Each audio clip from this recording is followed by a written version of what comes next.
وعلى آله وصحبه أجمعين. أما بعد فأعوذ بالله من الشيطان الرجيم. بسم الله الرحمن الرحيم. إن الله وملائكته يصلون على النبي يا أيها الذين آمنوا صلوا عليه وسلموا تسليما. اللهم صل وسلم وبارك على سيدنا محمد عبدك ورسولك وصل على جميع الأنبياء والمرسلين والملائكة أجمعين وعلى آله وصحبه أجمعين. مولاي صل وسلم دائما أبدا على حبيبك خير الخلق كلهم محمد سيد الكونين والثقلين والفريقين من عرب ومن عجم. أما بعد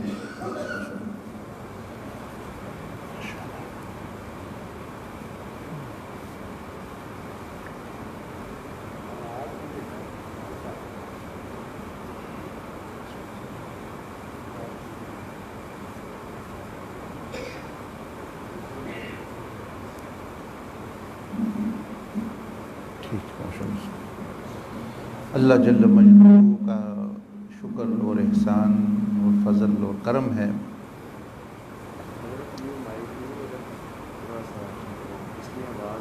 اچھا چلیں یہ دے دیتے ایک دفعہ زحمت کر اچھا ٹھیک ماشاء اللہ صحیح رہے گا. چلیں اس کو ہٹا دے وہ بند کر دیں ماشاء اللہ.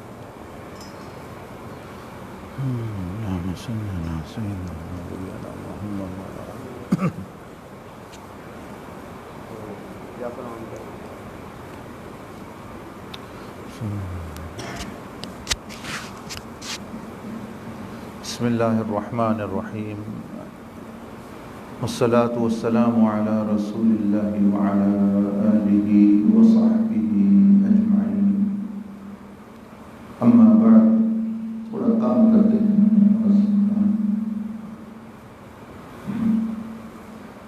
میں عرض کر رہا تھا کہ اللہ جل مجدہ کا شکر اور احسان اور فضل و کرم ہے کہ اللہ پاک نے ہمیں درود و سلام کی مجلس میں، درود پاک کی محفل میں، جس میں آپ لوگوں کا معمول ہے کہ آپ حضور علیہ السلام کی نسبت اور خاص طور پر صلوات کی نسبت سے جو ہے وہ اکٹھے ہوتے ہیں. بہت بڑی سعادت کی بات ہے. آواز آ رہی ہے؟ سمجھ آ رہی ہے؟ جی. تو میں معذرت خواہ ہوں. میں یہی سوچ رہا تھا کہ جس مجلس میں حضور علیہ السلام کا تذکرہ اور تعارف اور شان بیان کی جائے، اس میں میرے جیسے گناہگار کا تعارف بہت ہی عجیب بات لگتی ہے. اس میں صرف اسی ہستی کا تذکرہ ہو اور ان کی امت کے نیک بندوں کا، ان کی آل، ان کے اصحاب. اور ہم تو سمجھ لیں کہ شرمندگی ہے تو جو تھوڑی بہت عزت مرتبہ، لوگ ایک دوسرے کو سلام کرتے ہیں، عزت کرتے ہیں، یا آپ میرے لیے جو دیکھ رہے ہیں، وہ اللہ پاک کی ستاری کی وجہ سے ہے کہ ہم نے تو ایسے ایسے کام کیے کہ آپ مجھ سے سلام بھی نہ لیں اگر پتہ چلے. وہ حالت تو بندے کی بعض مرتبہ یہ ہوتی ہے، لیکن اللہ پاک کریم ہے، وہ ستاری فرماتا ہے. اس کی وجہ سے ایک بندہ دوسرے کی عزت کر رہا ہوتا ہے. سیدنا، اور یہ ہمارے اسلاف کا، بزرگوں کا یہی طریقہ ہے. یہ شیطانی طریقہ ہے کہ میرا تعارف جو ہے، اپنی تعریف اپنے منہ اور دوسروں کو کہنا تم بھی میری یہ کرو. یہ شیطانی عمل کیسے کہ شیطان نے یہ کام کیا کہ اپنی طرف نسبت کی، خیر کی، اپنا تعارف اللہ کو کرا رہا ہے. دیکھیں نا, جس نے پیدا کیا اس کو تعارف کرا رہا ہے. کیا اس کو نہیں پتا؟ الا یعلم من خلق وهو اللطیف الخبیر. اس کو تعارف کرا رہے انا خیر من خلقتہ من طین خلقتنی من نار وخلقتہ من طین. تو انبیاء علیہ السلام کا طریقہ یہ نہیں ہے, اولیاء اللہ کا نہیں ہے. اب انبیاء کی زندگیاں پڑھیں گے, قرآن مجید میں ان کے تذکرے پڑھیں گے, کوئی نبی اپنی شان اپنی چیزیں اس طرح نہیں بیان, سوائے اس کے کہ جہاں اللہ نے حکم دیا ہے. تو یہ بات ہے کہ اللہ نے ان کی شانیں بیان کی ہیں جل جلالہ. انہوں نے عاجزی انکساری, حالانکہ وہ تو پیکر تھے خوبیوں کے, احسانات کے اور صفات کے, اور واقعی قابل تعریف تھے سارے انبیاء علیہ السلام. اور حضور علیہ السلام کا تو نام مبارک ہی محمد ہے, جو سب سے زیادہ جس کی تعریف کی جائے تو وہ پھر بھی اس کا حق ادا نہیں ہو سکتا. لیکن جو ہے آپ علیہ السلام نے کمی جو ہے اس کا اظہار فرمایا, جہاں بہت اشد ضرورت ہوئی وہاں آپ نے, لیکن اللہ پاک نے بڑھ چڑھ کر آپ کی شانوں کو بیان فرمایا, صحابہ کرام نے بیان فرمایا. امت ان کا فرض بھی بنتا ہے, لیکن اپنا نہیں بندے کو چاہیے, کوشش کرنی چاہیے. یہی کافی ہے کہ اللہ پاک نے عیبوں کو چھپایا ہوا ہے بندے کے. تو ہمارے امام, ساری امت کے امام سیدنا امام ابو حنیفہ رحمۃ اللہ علیہ, کسی نے ان کی تعریف کی, بھئی یہ بہت بڑی ہستی ہیں, بہت بڑے عابد ہیں, بہت بڑے فقیہ ہیں. تو آپ رونا شروع ہو گئے, گریہ طاری ہو گیا. تو وہ شخص جو ہے پریشان ہو گیا کہ میں نے تو ان کو خوش کرنے کے لیے, کیونکہ عام طور پر یہی ہوتا ہے کہ بندہ خوش ہوتا ہے جس کی تعریف کی جائے, چاہے وہ جھوٹی شوٹی بھی ہو. تو وہ رونا شروع ہو گئے. اس نے سوچا کہ شاید ان کو سمجھ نہیں آئی میں نے کیا کہا. تو انہوں نے فرمایا امام صاحب میں نے تو آپ کے لیے اچھے کلمات ہی کہے ہیں, تو میں معذرت ہوں اگر آپ کو برا کوئی سمجھ آ گئی ہے, ایسی غلط سمجھ آئی. آپ نے فرمایا نہیں, تیری وجہ سے نہیں میں رو رہا, میں اس وجہ سے رو رہا ہوں اللہ پاک کو جو مجھ سے محبت اور جو کرم اللہ پاک کا مجھ پر ہے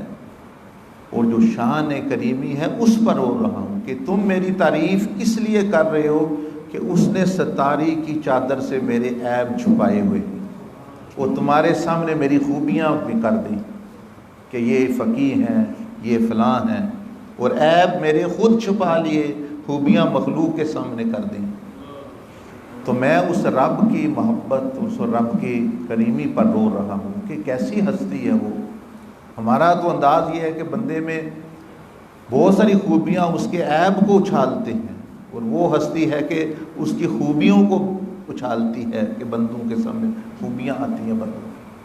تو یہ دیکھ لیں ہمارے بزرگوں کا تو یہ طریقہ اسلاف کا یہ تھا. بہرحال 9 بجے تک آپ کی مجلس ہے, تو اس میں درود اور سلام کے متعلق کچھ گزارشات آپ کی بارگاہ میں عرض کرنی ہے. آپ کو علم ہے یہ جو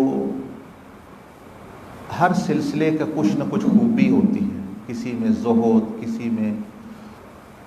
سنت کی اتباع, کوئی محبت پہ فوکس کرتا ہے, کوئی تزکیہ پہ, کوئی اخلاق پہ, کوئی تخلیہ پر, کوئی تحلیہ پر. یہ جو شاذلیہ سلسلہ ہے یہ حضور علیہ السلام کی شخصیت پر فوکس کرتے ہیں صرف, اس لیے ان کا نام, انہوں نے اپنے سلسلے کا نام اصل میں طریقہ محمدی ہے, لیکن اس کو شاذلیہ امام ابو الحسن شاذلی کی وجہ سے, حالانکہ آپ بعد میں آئے 700 سال بعد, لیکن ان کی نسبت کیونکہ انہوں نے پھیلایا اس کو تو اس لیے اس کے نام سے مشہور ہوا, لیکن انہوں نے نام اس کو یہی دیا. اور ان کا جو مرکز اور محور ہے سارے سلسلے کا وہ حضور علیہ السلام کی ذات شریفہ ہے. اس لیے ان بزرگوں کو بہت زیادہ قرب ملا نبی علیہ السلام کا, جو عام طور پر تصور بھی نہیں بندے کر سکتے. اس لیے جو درود اور سلام ہیں وہ بھی پوری دنیا میں انہی کے مشہور پڑھے جاتے ہیں مقبولیت۔ مثلا یہ جو قصیدہ بردہ ہے، یہ امام بصیری رحمۃ اللہ علیہ، یہ شیخ ابو العباس مرسی کے خلیفہ بھی ہیں، مرید بھی ہیں۔ شیخ ابو العباس مرسی شیخ ابو الحسن شاذلی کے خلیفہ، اور شیخ ابو العباس مرسی وہ ہیں کہ جنہوں نے فرمایا تھا، کسی نے پوچھا کہ کیا نبی علیہ السلام کی زیارت بیداری میں بھی ہو سکتی ہے؟ آپ نے فرمایا مجھ سے تو حضور علیہ السلام اگر لمحے بھی ایک لمحہ بھی غائب ہو جائے تو میں اپنے آپ کو مسلمان نہ تصور کروں، اور تم پوچھ رہے ہو کیا ہو سکتی ہے، ایک دفعہ ہو سکتی ہے۔ یعنی ان کا اپنا درجہ درود شریف یا کہہ لیں حضور علیہ السلام کے قرب کا یہ تھا۔ تو جیسے یہ قصیدہ بردہ ہے، اب مشہور ہے نا پوری دنیا، مولا یا سلی، یہ شاذلیہ بزرگوں کا ہے۔ اسی طرح ایک اور کتاب سارے سلسلوں میں پڑھی جاتی ہے، اس کو کہتے ہیں دلائل الخیرات۔ وہ درود شریف کی مشہور ترین پوری دنیا میں جو کتاب ہے وہ ہے دلائل۔ بہت سارے اور لوگوں نے بھی لکھی، لیکن ان کو جو مقبولیت ملی وہ نہیں۔ تو دلائل الخیرات بھی امام محمد بن سلیمان جزولی، یہ شاذلیہ سلسلے کے بزرگ ہیں، وہیں مراکش میں ہی دفن ہے، شیخ ابو العباس المرسی ادھر ہے۔ اور یہ امام بصیری بھی مراکش کے ہی تھے اصل، پھر یہ ہجرت کر گئے مصر کی طرف، وہیں پھر ان کی قبر شریف بھی ہے جی اسکندریہ میں، مصر میں۔ تو یہ ان کو پھر خاص میں عرض کر رہا ہوں، مقصد یہ ہے کہ ان کو نبی علیہ السلام کے درود اور سلاموں کو اور آپ علیہ السلام کی ذات کو اتنا انہوں نے مرکز میں رکھا، اتنا رکھا کہ یہ ان میں سے اکثر جو سلسلے والے لوگ ہیں، اکثر حضرات، وہ بیداری میں بھی نبی علیہ السلام کی زیارت کرتے ہیں۔ ہمارے جیسے لوگ خواب میں خواہش کرتے رہتے، زندگی گزر جاتی ہے، اور یہ بیداری میں زیارت بھی، گفتگو بھی، مکالمہ بھی، مشاہدہ بھی کرنے والے لوگ ہوتے ہیں۔ اس طرح کی ہستیاں یہ اپنا یقین ہے۔ تو اس لیے میرا ارادہ تھا کہ میں درود اور سلام کے بارے میں ان کا جو ہے کچھ باتیں آپ کو بتاؤں، کہ ظاہر ہے انہوں نے وہ درجے حاصل کیے جو ہم لوگ صرف سنتے ہی ہیں، تو ان کے متعلقہ پھر درود و سلام کی بات جو ہے وہ چند سن۔ پہلی بات تو یہ سمجھے، یہ جو آیت میں نے ابھی تلاوت کی آپ کے سامنے، اس کا پس منظر کیا تھا؟ کیا اللہ پاک اس سے پہلے نبی علیہ السلام پر رحمتیں نہیں بھیجتا تھا اس آیت سے پہلے؟ یا کہ صحابہ اکرام سلام حضور علیہ السلام کو نہیں کیا کرتے تھے؟ نہیں کرتے تھے۔ اس کا جو پس منظر ہے بہت سارے وجوہات ہیں، حکمتیں ہیں۔ وجہ اصل ایک وجہ اس کی یہ ہے کہ ایک وقت تھا مدینہ شریف میں کہ منافقین نے اور مشرکین نے کچھ ایسی باتیں کی کہ حضور علیہ السلام کو بہت تکلیف پہنچی آپ کے قلب مبارک میں۔ انہوں نے کچھ ایسی باتیں کی،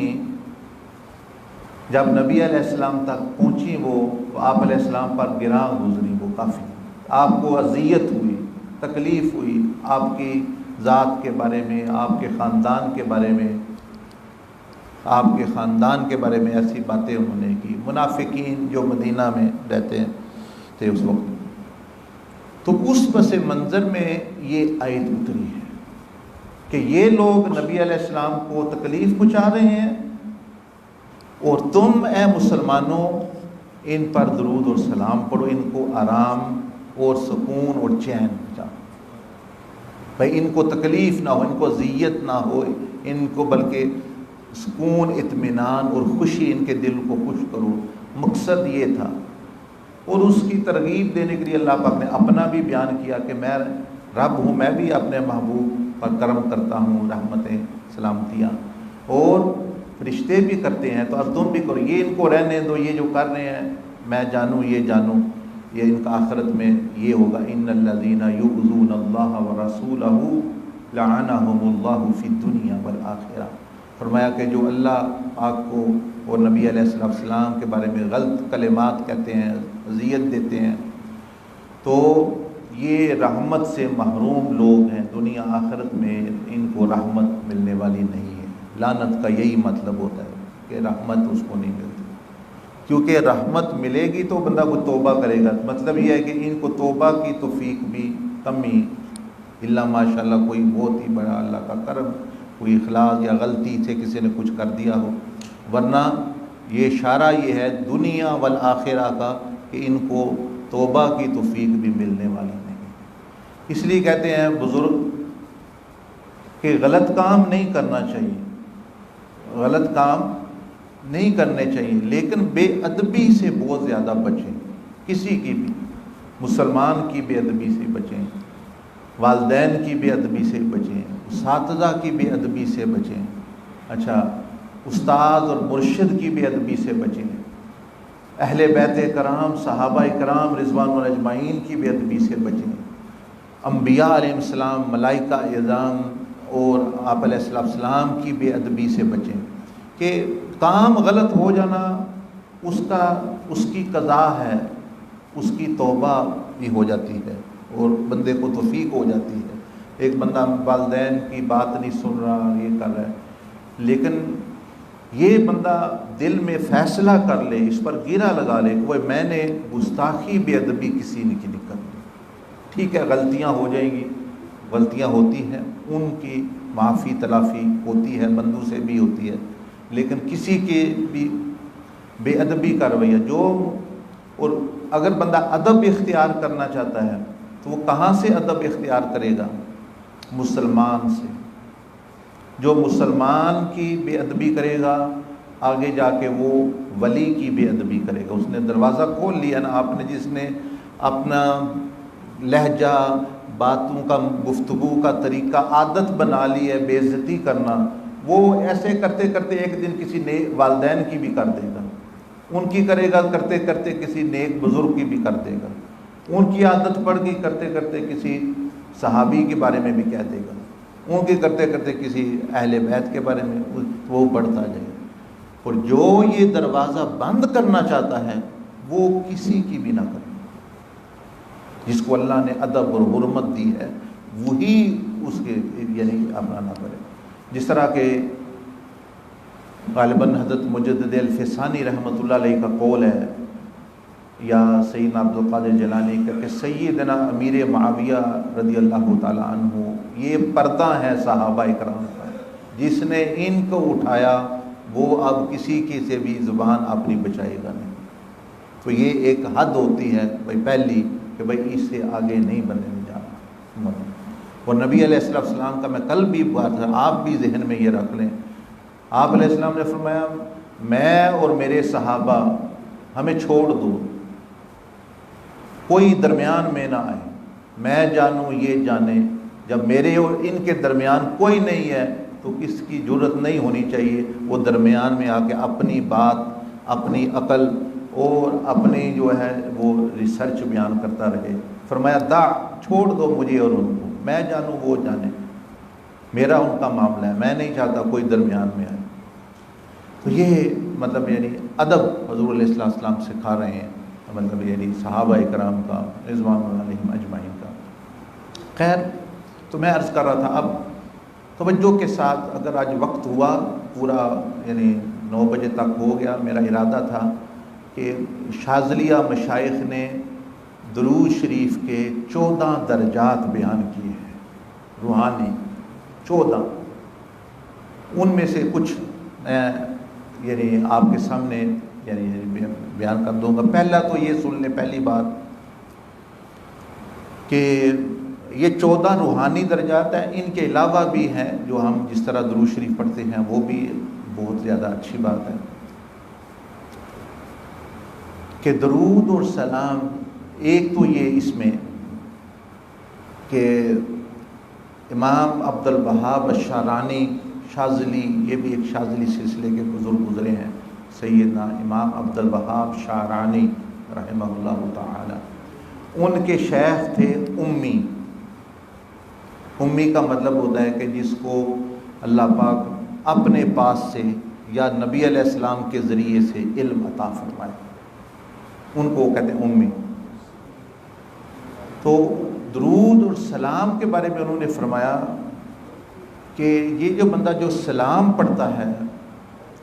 السلام علیکہ یا رسول اللہ وسلم علیکہ یا حبیب اللہ، تو وہ کیا کہہ رہا ہے؟ وہ کیا کہہ رہا ہے اصل میں؟ وہ کیا کہہ رہے ہیں؟ انہوں نے سیدنا علی خواص نے فرمایا یہی کہہ رہا ہے کہ یا رسول اللہ صلی اللہ علیہ وسلم آپ پر سلامتی ہو، آپ پر سلامتی نازل ہو، السلام علیکہ یا رسول اللہ صلی اللہ علیہ وسلم۔ اب انہوں نے فرمایا کہ دیکھیں ہمارے پاس کون سی سلامتی ہے جو ہم نے نبی علیہ السلام کو دینی، پیش کرنی۔ سلامتی تو ادھر سے آ رہی ہے، رحمتیں تو ادھر سے آ رہی ہیں، وہ تقسیم تو ادھر سے ہو رہی ہر چیز۔ اب ہم جب کہتے ہیں آپ پر سلام ہو، درود ہو، سلامتی ہو، تو اس سے جو ہے پھر کیا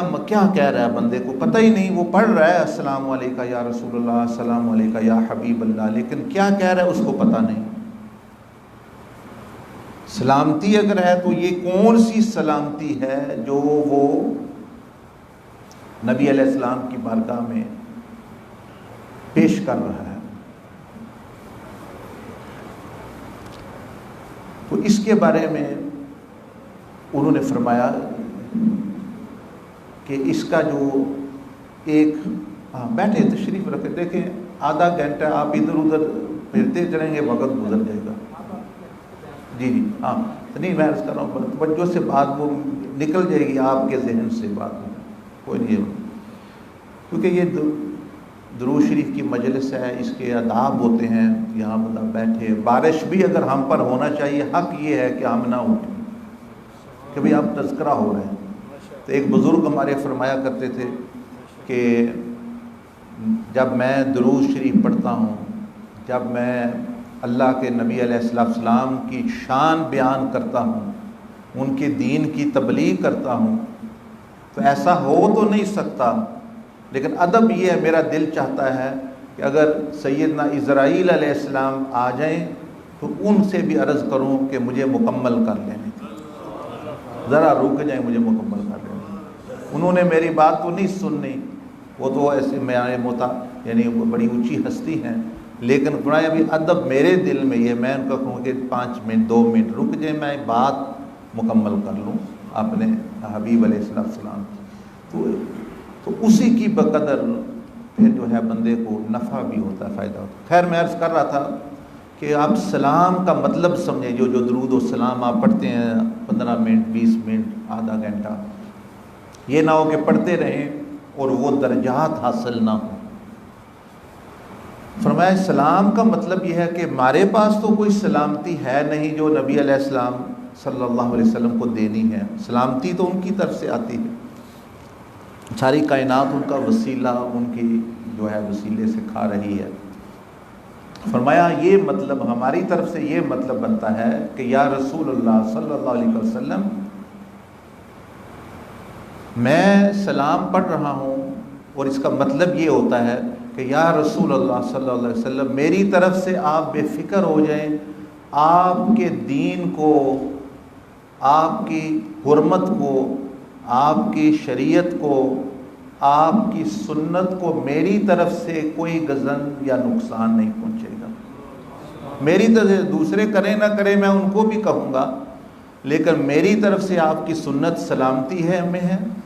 میری طرف سے آپ کا دین سلامتی میں ہے، میں آپ کی سنت کی مخالفت نہیں کروں گا، میں نقصان نہیں دوں گا۔ فرمایا جب بندہ درود اور خاص طور پر سلام پڑھ رہا ہوتا ہے تو یہ مطلب ہوتا ہے، بندہ گارنٹی دے رہا ہوتا ہے، اور یہ بات واضح ہے، یعنی پتہ نہیں ہمیں کیوں نہیں سمجھ آئی، پہلے ہی واضح ہے۔ جب ہم ایک دوسرے کو سلام کرتے ہیں تو اس کا کیا مطلب ہوتا ہے؟ السلام علیکم بھائی جان، السلام علیکم چچا جان،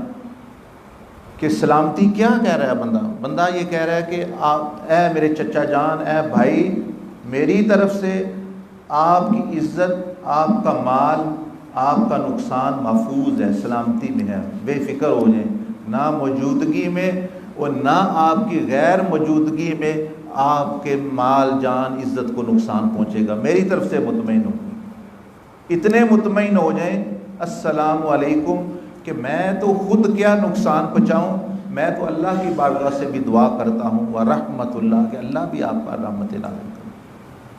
اور تمہیں برکتیں دے۔ یہ جو نارمل سلام کرتے ہیں نا، اس کا یہ مطلب ہوتا ہے، یہ جو آتے جاتے آپ وہ گارنٹی دے رہے ہیں اگلے بندے کو،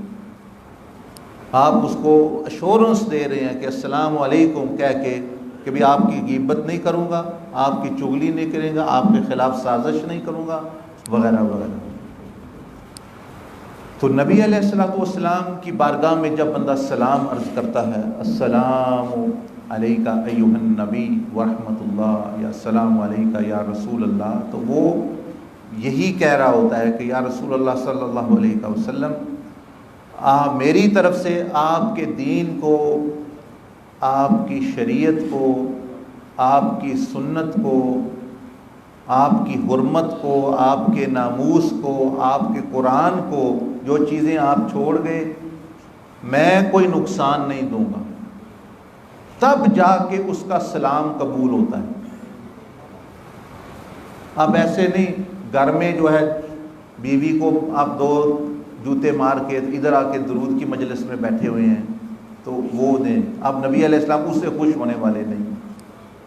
کیونکہ جس طرح یہ مت بھولیں، جس طرح درود اور سلام آپ کی بارگاہ میں پیش ہوتا ہے، گھر کے اعمال بھی اسی بارگاہ میں پیش ہوتے ہیں۔ ایک حدیث میں ہے کہ کچھ فرشتے ہیں وہ اللہ کی بارگاہ میں اعمال لے کے جاتے ہیں، اور کچھ فرشتے ہیں جو حضور علیہ السلام کی بارگاہ میں امتیوں کے اعمال لے کے جاتے ہیں۔ ہم اور آپ سمجھ رہے ہیں یہاں گردن جھکا کے جی درود یہ پیش ہو رہا ہے، وہ جو اکڑ کے، وہ جو گالیاں، وہ جو چیزیں ہیں وہ بھی اسی طرح پیش ہوتی ہیں۔ اب پھر اس کے بعد کیا ہوتا ہے یہ پھر الگ معاملہ ہے۔ تو یہ بات ہے سلام اور درود کی کہ یا رسول اللہ صلی اللہ علیہ وسلم، میری طرف سے آپ کے دل کو کوئی تکلیف نہیں پہنچے گی، آپ کی سنت کو کوئی تکلیف نہیں، پھر تو آپ نے جو کہا وہ آپ کا قبول ہو جائے گا۔ اگر آپ ایسی بات نہیں ہے، آپ نقصان پہنچا رہے ہیں نبی علیہ السلام کی حرمت، آپ علیہ السلام کی سنت، شریعت، پھر آپ سلام درود پڑھیں گے کوئی قبول نہیں ہوگا۔ یہ جو علماء نے فرمایا نا کہ درود و سلام ہمیشہ قبول، وہ اللہ کی نسبت ہے کہ اللہ رحمتیں بھیج رہا ہوتا ہے کہ ان پر، یہ مطلب نہیں ہے کہ آپ کو بھی ضروری اس کا اجر ملے گا، آپ کو تبھی ملے گا جب صحیح طریقے سے کرنا ہے۔ اب اس کی مثال جو ہے امام یہ شاذلی بزرگ جو ہیں امام عبد الوہاب شارانی، انہوں نے فرمایا کہ نبی علیہ السلام کی زندگی میں بھی ملتی ہے کہ سلام کا یہی مطلب ہے، اس کا خالی ورد وظیفہ پڑھنا مطلب نہیں ہے، وہ چین آرام پہنچانا حضور علیہ السلام کو۔ وہ مثال دیتے ہیں، آپ نے بھی واقعہ سنا ہوگا لیکن جو نقطہ انہوں نے اخذ کیا وہ اس کی طرف اشارہ کرنا ہے، وہ سلام کا مطلب سمجھانے کے لیے۔ ایک صحابی حضور علیہ السلام کی خدمت میں ظاہری حیات مبارکہ میں پیش ہوتے ہیں، السلام علیکہ یا رسول اللہ، آپ چہرہ مبارک پھیر لیتے ہیں، وہ پھر دوسری طرف جا کے سلام کرتا ہے، آپ ادھر سے بھی چہرہ پھیر لیتے ہیں۔ تو اب نقطہ سمجھے نا، اگر تو سلام درود قبول ہی ہوتا ہے تو پھر تو آپ علیہ السلام فرماتے ہیں کہ اس کا تو قبول ہو گیا، آپ نے نہیں قبول کیا، آپ خاموش رہے، جواب بھی نہیں دیا اس کو۔ وہ بیوی کے پاس گئے پریشان، بیوی نے دیکھا رنگ فک ہو گیا، ان کا رنگ پیلا زرد ہو گیا، انہوں نے کہا کیا پریشانی آئی ہے، کیا پریشانی ہے؟ وہ کہنے لگے کہ نبی علیہ السلام نے میرے سلام کا جواب بھی نہیں دیا، میرا اس کا مطلب ہے میرا سلام درود قبول ہی نہیں۔ وہ کہنے لگیں کہ دیکھیں ہو نہ ہو آپ ہی سے کچھ کوئی کمی کوتاہی ہوئی، حضور علیہ السلام تو معصوم ہیں، وہ تو کچھ کمی کوتاہی ادھر سے تو تصور ہی نہیں، تو ہو نہ ہو آپ میں کچھ چیز کی ہوگی، ایسا نہیں ہو سکتا کہ مطلب آپ علیہ السلام نے آپ کو ایسے کیا ہو بغیر وجہ؟ تو آپ غور کریں، انہوں نے بڑی غور کیا،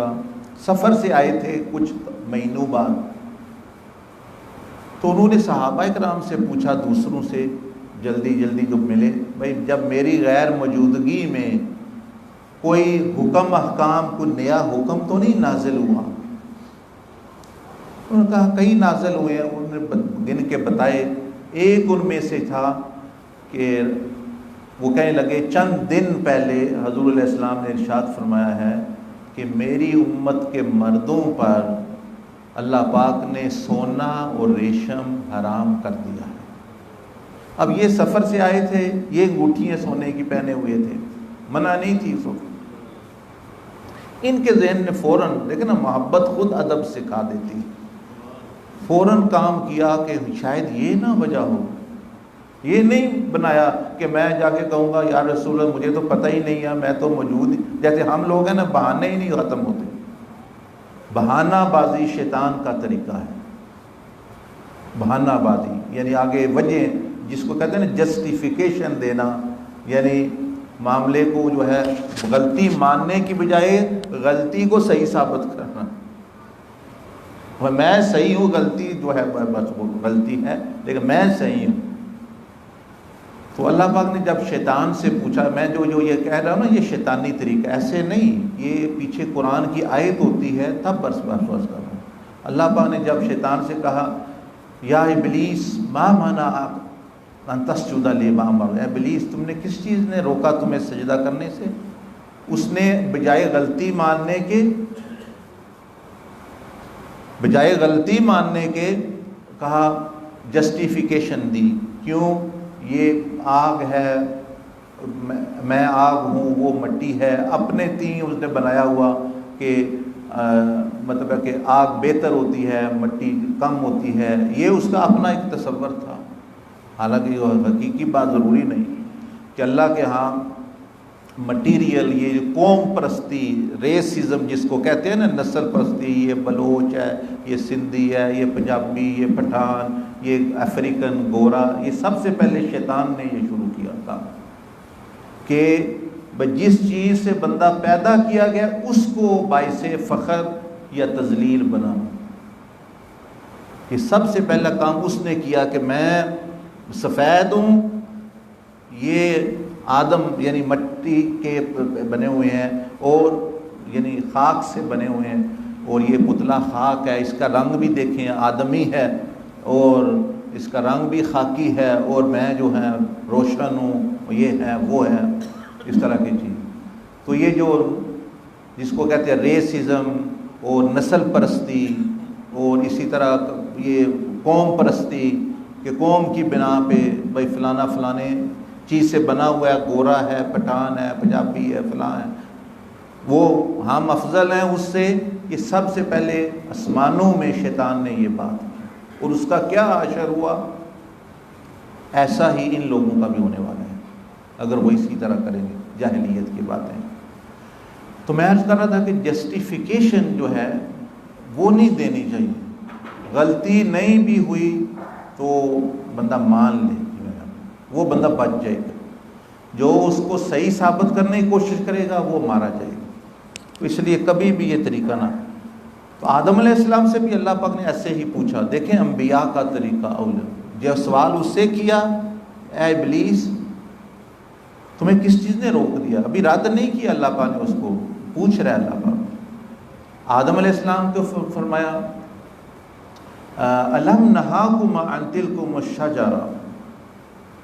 وَقُلْ لَكُمَا إِنَّ الشَّيْطَانَ لَكُمَا عَدُوٌّ مُّبِينٌ، کیا میں نے منع نہیں کیا تھا کہ اس درخت کے قریب نہ جانا؟ اب انہوں نے آگے یہ نہیں کہا کہ شیطان نے ہمیں گمراہ کیا ہے، شیطان نے ہمیں کہا تھا اس لیے ہم نے کھایا ہے، اس نے قسمیں کھائی تھیں، ہم نے تو آپ کی محبت میں، حالانکہ حقیقت یہ تھی کہ اللہ کی محبت میں پھل کھایا انہوں نے، وہ اب موقع نہیں ہے، ورنہ آپ کو تفصیل، نافرمانی نہیں کی آدم علیہ السلام نے، نافرمانی نہیں کی، کوئی گناہ نہیں کیا، محبت میں کھایا ہے، لیکن وہ کیسے، وہ پھر کبھی موقع ملا آپ کو بتائیں گے۔ لیکن انہوں نے جو ہی اللہ پاک نے پوچھا کہ آپ کو روکا گیا تھا اس درخت سے، تو انہوں نے کوئی جسٹیفیکیشن نہیں دی، بلکہ کہا ربنا ظلمنا انفسنا وَإِن لَّمْ تَغْفِرْ لَنَا وَتَرْحَمْنَا لَنَكُونَنَّ، اللہ کی طرف خیر کی اور رحمتوں کی اور مغفرت کی اور خیر کی جو ہے نسبت فرمائی، اور اپنی طرف جو ہے اپنی عاجزی کا اظہار کیا۔ تو دیکھیں یہ نبیوں کا طریقہ، یہ ولیوں کا طریقہ، اولیاء کا طریقہ۔ تو میں عرض کر رہا تھا کہ اس صحابی نے جسٹیفیکیشن نہیں دی، جیسے ہمارے اچھا سنت پہ کیوں نہیں چل رہے، او یا بیوی بہت تنگ کرتی ہے، افسر یہ کہتا ہے، لوگ یہ کہتے ہیں۔ حضور ایک شاذلی بزرگ تھے، انہوں نے کسی سے کہا کہ تم نبی علیہ السلام کے طریقے پر چلو، آپ کا یہ طریقہ ہے، اس طرح کرو۔ اس نے کہا لوگ اچھی نظروں سے نہیں دیکھتے، ایسے لوگ آج بھی ایسے لوگ اچھی نظروں سے نہیں دیکھتے، یہ مسیتل بن گیا ہے، یہ ہے وہ ہے۔ انہوں نے ایک جملہ کہا جس نے اس کی زندگی ساری بدل دی۔ انہوں نے فرمایا کہ تم لوگوں کی باتوں کا کہہ رہے ہو کہ لوگ یہ کہیں گے، اور جس ہستی کی بات کر رہا انہوں نے پتھر کھا کر بھی تمہاری خیر خواہی سے ہٹے نہیں، بس یہ کہنا تھا، اس کی سارا دل ہی صاف ہو گیا کہ ہمارے لیے جو ہستی آپ لینا ہے، مجھے پتھر ماریں گے لوگ، میں کیوں دعوت دوں، میں پیغام دوں، مجھے تو پتھر پڑیں گے، مجھے تو تلواروں میں کے سائے کے تلے جانا پڑے گا، بھوک تو وہ تو پتھر بھی کھا کر پھر بھی ہماری خیر، اور ہم کہیں چند نظریں چند لوگ باتیں کریں گے تو ہم ان کو چھوڑ دیں، ان کے راستے کو چھوڑ دو۔ کتنے یہ محبت نہ ہونے کی وجہ ہے، بات اور کچھ بھی نہیں ہے۔ بات یہ ہے کہ حضور علیہ السلام کو تو امت سے محبت تھی، ہے، رہے گی، اور بہت زیادہ تھی، ہے، رہے گی، ہمیں ہے، ہم میں بھی، لیکن حضور علیہ السلام کی محبت جو ہے صرف وہ کافی نہیں ہے۔ آپ نے فرمایا کہ لا یؤمن احدکم حتی اکون احب الیہ، وہ محبت سب سے اوپر انہیں تب کام دیتی ہے وہ اصل میں۔ لیکن ہم تو کہتے ہیں نبی علیہ السلام کی محبت ہونی چاہیے، آپ فرما رہے ہیں نہیں، محبت بہت سارے کافر بھی محبت کرتے ہیں، بہت سارے بندے بھی محبت کرتے ہیں نبی علیہ السلام، آپ کی صفات، آپ تھے ہی ایسے، لیکن فرمایا کہ جب میری محبت سب محبتوں سے اوپر بڑھ جائے، یعنی میری آپ نبی علیہ السلام سب سے اوپر ترجیح پرائرٹی وہ ہوں، تب جا کے ایمان کامل ہوتا ہے۔ آپ نے فرمایا ورنہ ایمان وہ کمال کو نہیں پہنچتا، ایمان ہی نہیں ہے۔ لا یؤمن احدکم، اس حدیث پر غور کریں، آپ سنتے تو ہیں لیکن عام بندے یہی سمجھتے اس میں بیان کیا جائے نبی علیہ السلام سے محبت کرنی چاہیے، یہ نہیں ہے بیان، اس میں محبت تو کرنی چاہیے، وہ تو بالکل جو ہے حقیقت سامنے ہے، لیکن محبت فرما رہے ہیں کہ سب سے اوپر ہوگی تب یہ ایمان کو فائدہ دے گی۔ کیوں؟ آپ کی پرائرٹی اگر بیوی ہے، پیسہ ہے، تو پھر آپ اس کو دیکھیں گے پہلے، حضور علیہ السلام کو تو تیسرے درجے میں پھر آپ سوچیں گے،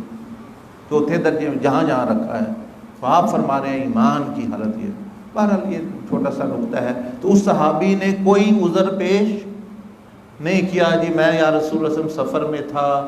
یا آپ نے مجھے سلام کا جواب نہیں دیا، میں نے تو کوئی قصور نہیں کیا، اس طرح کی بات نہیں۔ وہ انہوں نے ٹھیک نکالی اور پھینک دی۔ نبی علیہ السلام کی بارگاہ میں یہ فرمایا کہ السلام علیکم یا رسول اللہ، آپ علیہ السلام مسکرائے بھی، سلام کا جواب بھی دیا۔ اب وہ سمجھ گئے کہ بات وہی تھی۔ تو گویا حضور علیہ السلام صلی اللہ علیہ وسلم نے کیوں نہیں قبول کیا اس کا سلام؟ اس لیے آپ فرما یعنی یہ گویا آپ کا مفہوم یہ ہے کہ تم میری سنت کے تو محفوظ نہیں ہے، تم سونے کی انگوٹھی پہنے ہوئے ہو، اور یہ کہہ رہے ہو زبان سے کہ آپ پر سلامتی ہو، بھئی میری طرف سے سلامتی میں ہے، آپ کا دین بھی سنت بھی، تو وہ تو نہیں، وہ تو آپ نے انگوٹھی پہنی ہے، تو پھر سلام کا جواب وہ نہیں۔ تو گویا اس سے انہوں نے پھر یہ بھی نتیجہ نکالا کہ اسلام کا یہ بھی مفہوم ہوتا ہے کہ یا رسول اللہ صلی اللہ علیہ وسلم میری طرف سے آپ مطمئن رہیں، آپ کے ساتھ جو چیز نسبت رکھتی ہے یا دل کو تکلیف دیتی ہے، آپ کا دین، آپ کی سنت، آپ کی شریعت، میری طرف سے نقصان نہیں پہنچے گا اس کو، میں محفوظ رکھوں گا اس کو، میں اس کی حرمت سب کچھ رکھوں گا اس کے بعد۔ تو ایک تو یہ ذہن میں رکھیں کہ یعنی درود اور سلام کا جو ہے یہ بھی مطلب ہوتا ہے، یہ بھی، اور یہ رکھنا چاہیے ذہن میں تاکہ بندے کی اصلاح ہو۔ اب جو ہے وہ جو کچھ درجات ہیں درود شریف پڑھنے کے، جو شاذلیہ بزرگوں نے بیان، یہ میں نے تھوڑے لکھے بھی ہیں۔ فرمایا کہ پہلا درجہ یہ ہے کہ کچھ لوگ جو ہیں وہ ذات محمدی پر درود پڑھتے ہیں صلی اللہ علیہ وسلم۔ ذات محمدی سے مراد آپ علیہ السلام کا جسد جسم پاک ہے، جو ذات ہے۔ یہ کون سے لوگ ہیں؟ یہ وہ لوگ ہیں کہ جو حضور علیہ السلام کی شخصیت کو اپنے دل میں حاضر رکھ کر اور تصور کر کے حضور علیہ السلام کا اور آپ کی ذات پر، آپ کے جسد اطہر پر جو ہے وہ درود شریف یا سلام اپنا پڑھتے ہیں، ہمیشہ اس طرح پڑھتے ہیں۔ تو ان کو گائے بگائے اگر یہ صحیح طریقے سے پڑھتے رہیں، نبی علیہ السلام کی زیارت بھی نصیب ہوتی ہے۔ یہ جو لوگ ہیں نا جو کہتے ہیں جی ہم نے جی 1000 دفعہ لاکھ دفعہ پڑھا وہ زیارت نہیں ہو رہی، وہ وجہ یہ ہے کہ وہ ویسے تو حضور علیہ السلام کو تکلیف دے رہے ہوتے ہیں اپنے اعمال کی وجہ سے، اور ساتھ ہی کہتے ہیں کہ ہم آپ کو خوشیاں دے رہے ہیں، جھوٹ پہ جھوٹ۔ مطلب ہے آپ ایک شخص کی مثال کے طور پر ایسے میں مثال دے رہا ہوں، ایک شخص جو بیٹی ہے آپ کے گھر میں، تو آپ بیٹی کو مار رہے ہیں، تنگ کر رہے ہیں، بیٹی فون پہ بتاتی ہے ابو جی مجھے روز مارتا ہے، مجھے روز تنگ کرتا ہے، خرچہ بھی نہیں دیتا،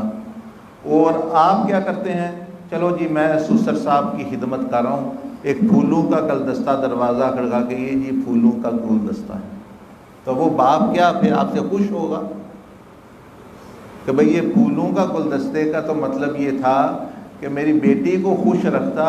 اور ساتھ یہ بھی دیتا تو میں اس میں زیادہ خوش ہوتا، یا پھولوں بیٹی کو خوش رکھتا نہ بھی گلدستہ دیتا تو میں اسے خوشی تھا، لیکن یہ کیا ڈرامہ ہے، ادھر میرے جگر کے ٹکڑے کو تنگ کر رہا ہے اور ادھر جو ہے پھول پیش کر رہا ہے۔ بس یہی مثال سمجھ لیں کہ جن لوگوں کو زیارت نہیں ہوتی، ورنہ یہ 3 دن میں بھی شاذلیہ کے ہاں 3 دن میں بھی زیارت نصیب ہو جاتی ہے، یعنی اپنا ایسے اعمال بتاتے ہوں۔ وہ وجہ یہ ہوتی ہے کہ جو ہمارے دوسرے اعمال ہیں وہ پہنچتے ہیں حضور علیہ السلام کے پاس، اچھا جی فرشتے کہتے ہیں یار اس نے اتنے 10 دفعہ غیبت کی، فلانے کو 2 تھپڑ مارے، فلانے سے بے ایمانی کی، فلانے کا حق نہیں ادا کیا، ماں باپ یہ، پڑوسی یہ کر رہا ہے، نماز ضائع کر دی، اور ساتھ ہی ساتھ اور فرشتے جاتے ہیں وہ کہتے ہیں کہ یہ گلدستہ جی بھیجا ہے درود و سلام کا آپ کے امتی نے۔ آپ فرماتے ہیں کیا ہے یہ کہ اس گلدستے کا کیا مطلب، جو تکلیف دینے والی چیز تھی وہ تو اس نے کر دی، اب یہ خوشی نہیں دے سکتا۔ تو اس کے اوپر سونے کے اوپر سہاگا ہو تو پھر جو ہے اپنا، تو اگر سہاگا ہی دے رہے ہیں آپ لوگوں کو، سونا کوئی نہیں سہاگا ہی دے رہے ہیں تو کون اس کی قدر کرے گا۔ تو اس لیے یہ جو زیادہ ورد وظیفے کی ضرورت نہیں، بہت زیادہ یہ صحیح معنی کے ساتھ تھوڑا بھی پڑھ لے اصل جس طرح پڑھنا چاہیے تو وہ اس کے لیے کافی ہوتا ہے۔ تو جو ذات محمدی پر درود پڑھنا، وہ نبی علیہ السلام کی شخصیت کو اپنے ذہن میں قلب میں رکھ کر اور آپ پر درود اور سلام اور چین یعنی خوشی اور اپنی ساری چیز جس کو میں نے بیان کیا، بھائی شریعت کو نقصان نہیں، سنت کو نقصان نہیں، قرآن کو نقصان نہیں، دین کو کوئی نقصان نہیں دے رہا بندہ، یہ جو کر رہا ہے یہ اس کا یہ درود ہے آپ پر ذات، یہ پہلا درجہ ہے۔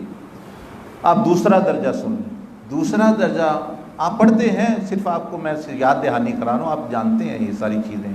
مطلب کچھ ہو درود شریفوں میں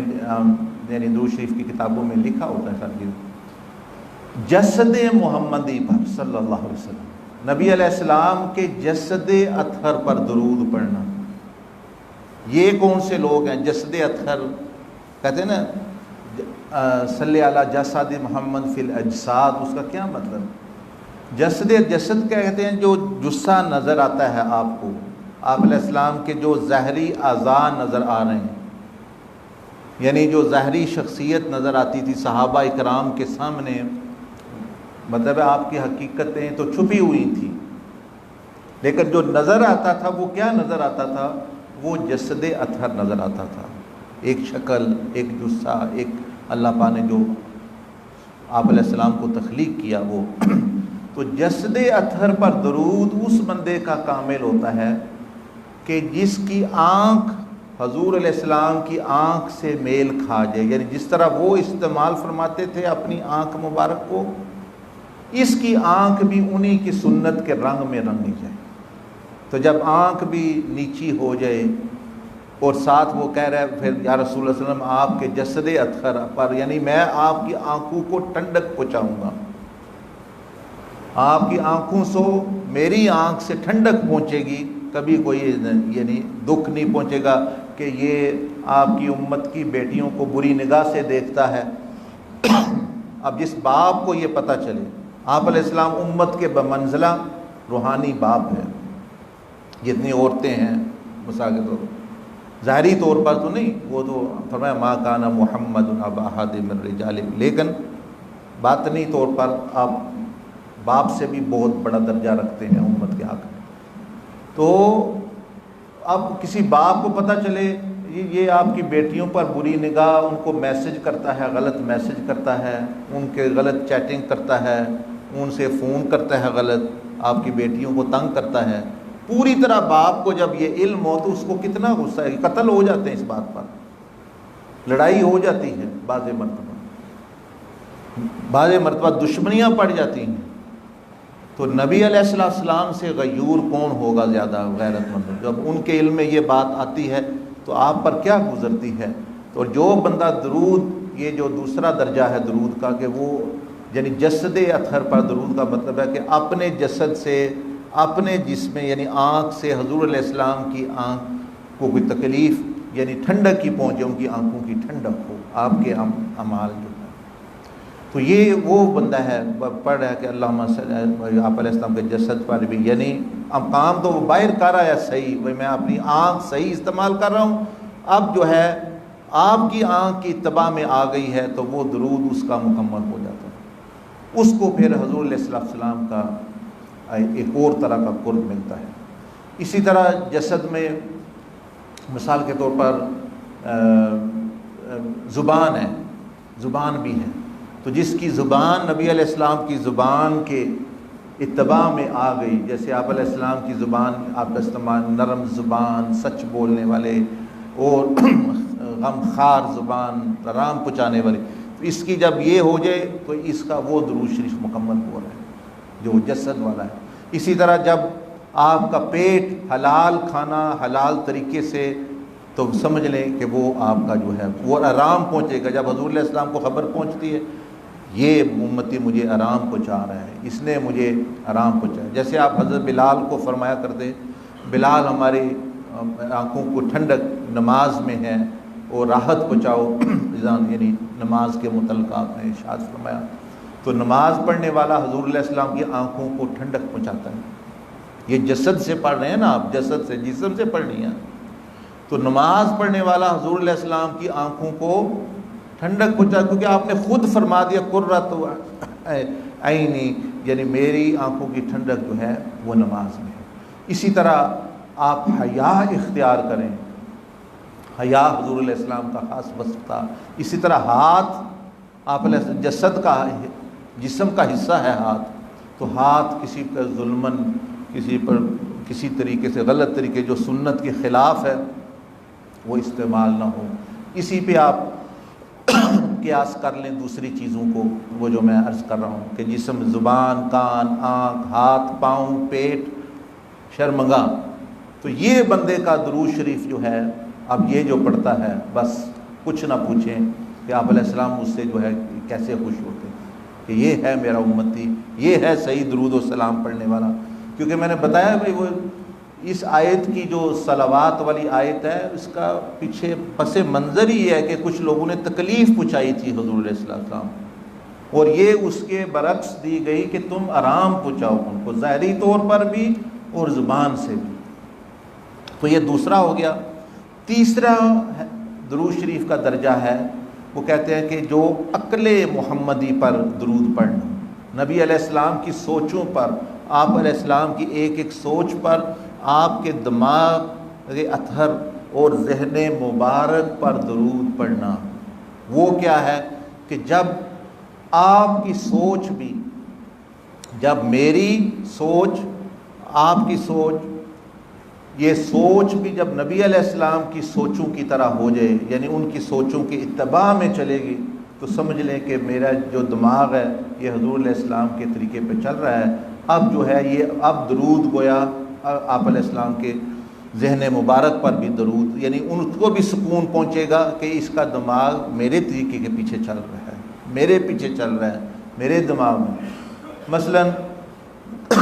نبی علیہ السلام کی سوچ تھی، آپ جس کو بھی ملتے آپ کا ذہن سوچتا کہ اس کو فائدہ کیسے پہنچاؤں، آپ جس کو بھی ملتے تو کیا سوچ آتی، اس کو نفع کیسے پہنچاؤں۔ کیا ہمارا دماغ بھی ایسے ہی چلتا ہے؟ جب ایسے چلنا شروع ہو گیا تو سمجھ لیں یہ درود شریف مکمل ہو رہا ہے آپ کا، وہ آپ عقل پر ہے۔ تو اس پہ پھر تھوڑی لمبی بات ہو سکتی ہے، لیکن میں جلدی پھر تھوڑا، تو عقل محمدی پر درود، اور فرمایا کہ چوتھے درجے کا درود ہے کہ جس نے قلب محمدی پر بھی درود پڑھا، حضور علیہ السلام کے قلب اطہر پر بھی درود پڑھا، فی القلوب، دلوں میں۔ وہ کون سا بندہ ہے کہ جس نے اپنے دل کے اندر نبی علیہ السلام کی صفات اور خلق اخلاق کو لے آیا، شیطانی خلق فارغ کر دیے اس کو، وہ گویا اپنے دل سے بھی حضور علیہ السلام کو ٹھنڈک پہنچا رہا ہے، ان کے دل کو ٹھنڈک پہنچا رہا ہے اپنے دل کے ذریعے سے، کیونکہ وہ نور کا تعلق ہو گیا اب، کیونکہ جتنی اچھی صفات ہیں وہ اصل میں حضور علیہ السلام کے نور کا برکت ہے، تو وہ اب ایک لنک، ایک کنیکشن اس کے دل کا اور حضور علیہ السلام کی محبت اور وہ خلق میں آ گیا۔ تو بغض نہ ہونا، حسد نہ ہونا، یہ چیزیں نہ ہونا وغیرہ وغیرہ، میں تو یہ چیزیں۔ تو اور پانچواں درجہ یہ ہے کہ نفس محمدی پر، فی النفوس، یعنی نبی علیہ السلام کے پاک نفس پر درود شریف پڑھنا، کیونکہ آپ کا نفس اتنا پاک تھا کہ ہماری روحوں سے بھی پاک ہے نا، تزکیہ نفس، تزکیہ ہمیں تو اللہ پاک نے فرمایا تزکیہ کرو، اپنے نفسوں کو پاک کرو کامیاب، اور حضور علیہ السلام وہ ہستی ہیں کہ اللہ نے نفس پاک پیدا ہی پاک کیا ہے، وہ پاک آ کے بھیجا ہے اور اس کو مثال بنایا۔ تو نفس محمدی پر صلی اللہ علیہ وسلم پر درود کیا ہے کہ جو بندہ، نفس کیا کرتا ہے، خواہش، جو اپنی خواہش کو حضور علیہ السلام کی خواہش بنا دے، جو اپنی خواہش کو حضور علیہ السلام کی خواہش بنا دے اور اپنی خواہش کو پاک بنا لے، خواہشوں کو بھی پاک کر لے، مثلا کھانے کی خواہش ہے تو پاک خواہش کرے، میں نے حلال کھانا ہے، جنسی تعلقات کی خواہش ہے تو پاک ہو، نکاح کا راستہ سوچے، یعنی جس کی خواہش بھی پاک ہو جائے وہ اس نے صحیح معنوں میں نبی علیہ السلام کے نفس پر جو ہے وہ درود پڑھ رہا ہے اور اپنے نفس سے بھی آپ علیہ السلام کو چین سکون پہنچا رہا ہے۔ اور پانچواں جو ہے وہ ہے نبی علیہ السلام کی روح مبارک پر درود پڑھنا، روح پر درود پڑھنا۔ روح پر درود وہ لوگ پڑھ سکتے ہیں کہ جو روحانی سفر، جس طرح میں یہ شاذلی بزرگوں کا بتا رہا تھا آپ کو، کہ جو روحانی دنیا میں جن کی روح منتقل ہوتی ہے اور نبی علیہ السلام کی روح کو جا کے ملتے ہیں اور ان کو روح کی معرفت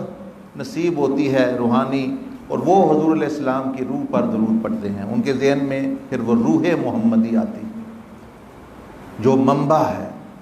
جو سلطان الارواح ہے، جو ساری روحوں کی بادشاہ ہے، وہ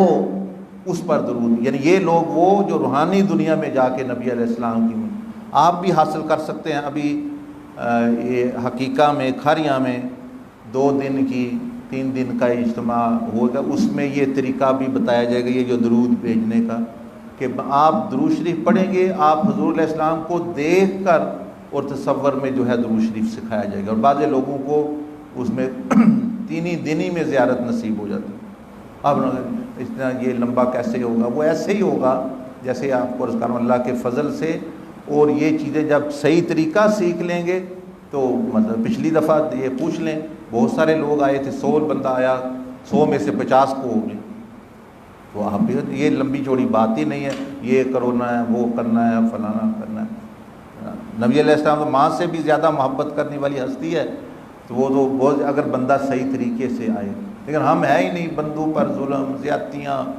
اور ساتھ جو ہے ان کو بھی میلاد شریف کر کے سمجھتے ہیں ہم ان کو بھی راضی کر رہے ہیں، ان سے تو کوئی اوجل چیز نہیں۔ میلاد بھی انہی کا صحیح قبول ہوتا ہے کہ جو صحیح آپ کی امت کے ساتھ بھی ٹھیک رہیں، گھر میں بھی ٹھیک رہیں، آپ ان چیزوں کو زیادہ دیکھتے ہیں اور مشاہدہ فرماتے ہیں۔ تو روح محمدی، روح پر جو ہے، اور آگے جو 7واں 8واں جو ہے وہ حقیقت محمدیہ پر درود پڑھنا۔ حقیقت محمدیہ کس کو کہتے ہیں؟ حقیقت محمدیہ وہ چیز ہے کہ جس کی وجہ سے ساری کائنات کو نبی علیہ السلام کا فیض مل رہا ہے۔ وہ جہاں سے ملتا ہے نا فیض، فرشتوں کو بھی، دیکھیں آپ کا جسد اطہر تو زمین پر آیا، ہم نے فائدہ اٹھایا، امت نے فائدہ اٹھایا نا، لیکن وہ کون سی چیز ہے جہاں سے فرشتوں کو بھی فائدہ ہو رہا ہے، اور جبریل علیہ السلام بھی فائدہ اٹھا رہے ہیں، میکائیل بھی فائدہ اٹھا رہے ہیں، حضرت اسرائیل بھی فائدہ، عرش بھی اٹھا رہا ہے، وہ حقیقت محمدیہ، آپ علیہ السلام کا وہ مقام جہاں سے تمام مخلوق فائدہ اٹھا رہی ہے، اس کو حقیقت محمدیہ کہتے ہیں۔ وہ ایسی اونچی ہستی ہے۔ جبریل علیہ السلام پہلی دفعہ جب حضور علیہ السلام کے پاس تشریف لائے، یعنی اس دنیا میں ویسے تو وہ پیدا ہی نور محمدی سے ہوئے، نور محمدی سے ہوئے ہیں، لیکن میں اس دنیا کی بات کر رہا ہوں۔ غار حرا میں جب آپ علیہ السلام کے پاس تشریف لائے جبریل ہے، میری بیٹی ہے وہ عالمہ بن رہی ہے، عالمہ، ان کا امتحان ہو رہا ہے، آخری سال رہتا ہے اس کا، تو وہ پوچھنے لگی امتحان ہونے والے ہیں کہ ابو جی کہ جب جبریل علیہ السلام آئے حضور علیہ السلام کے پاس، تو وہ جو 3 دفعہ انہوں نے معانقہ کیا، تو اس کی کیا وجہ ہے وہ ہمیں سمجھ نہیں آ رہی، کتاب میں پڑھ رہے ہیں، پتہ نہیں چل رہا کہ وہ کیا ہے۔ دیکھ ہمارے ایسے نادان لوگ ہیں، جب سمجھ نہیں تو اٹکل پچو لگانا شروع کر دیتے ہیں، اے جی وہ اس لیے آئے، وہ کیونکہ قرآن نہیں پڑھا جا رہا تھا تو انہوں نے فیض، استغفر اللہ، فیض ان سے جبریل لے گا یا جبریل ان کو دے گا؟ آپ خود سوچیں، یہ تو مطلب بندے کو سمجھ نہیں، خاموش رہے۔ خاص طور پر کہتے ہیں بھئی بجلی کی تار ہے نا، بجلی کی تار ہے، بندے کو ڈرنا چاہیے، بھئی بند بھی ہے، جو بھی ہے ہاتھ نہ لگائے، احتیاط کرے، ننگی تار ہے، 12,000 کا وولٹ آ رہا ہے جس میں، قریب نہیں جانا چاہیے۔ اس طرح جو انبیاء کی، اولیاء کی شانیں ہوتی ہیں، وہ سمجھے کہ ان تاروں سے بھی زیادہ وولٹیج کی چل رہا ہوتا ہے، یہ تو جان ختم کرتے ہیں، وہ ایمان ختم کر دیتے ہیں۔ اس لیے خاموش رہے، وہ کامیاب ہو گیا بندہ، نہیں سمجھ خاموش رہو۔ علماء آپس میں اختلاف کر رہے ہیں، جیسے علماء میں مختلف مسئلے بعض دفعہ چلتے رہے، ان کا ذہن بھی اتنا اونچا ہوتا ہے، علم بھی اتنا اونچا ہوتا ہے، تو ان میں اختلاف چل رہا ہے، عام بندوں کو چاہیے خاموش رہے۔ بھی ہم تو مانتے ہیں، سب کو مانتے ہیں، نبی علیہ السلام کی تمام شانیں مانتے ہیں، اب کوئی تفصیل ہے اس میں وہ علماء جانے، ان کا کام جانے۔ عام بندہ جو بات کرے گا ہو سکتا ہے اس سے بے ادبی ہو جائے، عالم ہو سکتا ہے بچ جائے، کیونکہ اس کو تو پتہ ہے میں کیا کہہ رہا ہوں، اور یہ اس کی آدھی بات سنے گا، آدھی نہیں سنی ہوگی، اس سے کوئی نہ کچھ بے ادبی ہو جانی۔ اس لیے کبھی بھی علماء کی جو بڑی بڑی بحثیں ہوتی ہیں اس میں نہ بڑھے۔ نبی علیہ السلام نے فرمایا میری امت امی ہے، یعنی یہ سیدھی سادی ہے، ان کو سیدھے سادے چیز پہ رکھنا چاہیے، کوئی پیچیدگیاں وہ اس طرح کی نہیں کرنی چاہیے، سیدھی سادی بات۔ تو وہ بیٹی پوچھنے لگی کہ بھئی ہم، کچھ لوگ کہتے ہیں اس طرح بھئی فیض دینے کے لیے وہ انہوں نے لگایا. کچھ لوگ یہ قرآن مجید نہیں پڑھا ہوا یعنی پڑھ سکتے تو میں قرآن مجید پڑھنے, کچھ ایسے عقل مند ہے انہوں نے یہ نتیجہ نکالا اس سے کہ جی قرآن پڑھاتے ہوئے بچوں کو مار سکتے ہیں, ان پر تھوڑا بہت جو ہے جبریل علیہ السلام نے تو آپ علیہ السلام مانتا کیا نا, ان کو سوٹیاں مارو آپ بچوں کو, استغفر اللہ. یہ ساری اوٹ پٹانگ باتیں ہیں, یعنی ان کا کوئی سر پاؤں نہیں. ہر چیز کا جو ایکسپرٹ ہوتا ہے اسی سے پوچھنا چاہیے. قانونی ماہر سے آپ قانونی بات پوچھیں گے, ڈاکٹر سے پھر آپ میڈیکل مسئلہ اس سے پوچھتے ہیں, بیرسٹر سے قانون کا پوچھتے ہیں, سیاست کا سیاستدان سے پوچھیں گے. تو حضور علیہ السلام کو جو سمجھنے والی زیادہ ہستیاں ہیں وہ ان کو کیا کہتے ہیں, جو ایکسپرٹ ہیں ان کی معرفت کے, ان کو کہتے ہیں عارفین. کیا کہتے ہیں؟ عارفین. تو یہ عارفین سے پوچھنا چاہیے, یہ علماء سے بھی مسئلہ حل نہیں ہوتا. اس لیے میں تو خود بھی نہ عالم ہوں نہ صوفی ہوں. لوگ کہتے رہیں, اب میں تو اگر اللہ مجھے نہ پکڑے تو اس کی وجہ سے, لیکن جو ہے عالم حقیقی معنوں میں بندہ عالم ہو, بڑا باتیں کتابیں پڑھتا ہو, پھر بھی اس کو اس میں دخل نہیں دینا چاہیے, کیونکہ معرفت اور چیز ہے, یعنی عارف اور چیز ہوتا ہے, عالم اور چیز ہوتا ہے. عالم زیادہ تر وہ عوام اللہ کے حکموں کے سنتوں کے عالم ہوتے ہیں. عارف کہتے ہیں کہ جو ذات محمدی کو جانتا ہو, جو اللہ کی صفات اور اللہ پاک کی معرفت رکھتا ہو, اس کو کہتے ہیں عارف. اور عالم ہوتا ہے جو اللہ نے حکم نازل کیے ان کو جانتا ہو, عقائد کو جانتا ہو, فقہ کو جانتا ہو, سارے وہ تو عالم. اور عارف جب عالم اور ترقی کرتا ہے تو وہ پھر اس کو ذات و صفات کی بھی نبی علیہ السلام کی معرفت نصیب ہو جائے تو وہ پھر وہ. تو میں نے وہ بیٹی کو بتایا کہ ایک عارف نے یہ فرمایا ہے, سن لیں بات. کس نے؟ شیخ عبدالعزیز الدباغ رحمۃ اللہ, جن کا عرس بھی اس مہینے میں آپ نے پردہ فرمایا. یہ عارفین تھے, عارف باللہ, عارف بالرسول, امی تھے, یعنی جتنی معرفت دی تھی اللہ نے خود دی یا نبی علیہ الصلوۃ والسلام کے وسیلے سے عطا کی. نہ کتاب سے پڑھا, نہ کسی سے, نہ کسی سے. تو ان کو بھی پوچھا میں نے, بیٹی کہا کہ ان کی کتاب میں پڑھیں کہ ان کو کیا کیا فرمایا. انہوں نے فرمایا کہ جبریل علیہ السلام جب پہلی دفعہ تشریف لائے تو جو آپ نے معانقہ پہلی دفعہ کیا وہ اس لیے کیا کہ حضور علیہ السلام, جیسے ہم ہیں نا قرآن مجید رکھتے ہیں اپنے ہاتھ میں, یا قرآن کا واسطہ مجھے یہ دے دو, ایسا واسطہ, میری پگڑی کا واسطہ کرتے ہیں نا.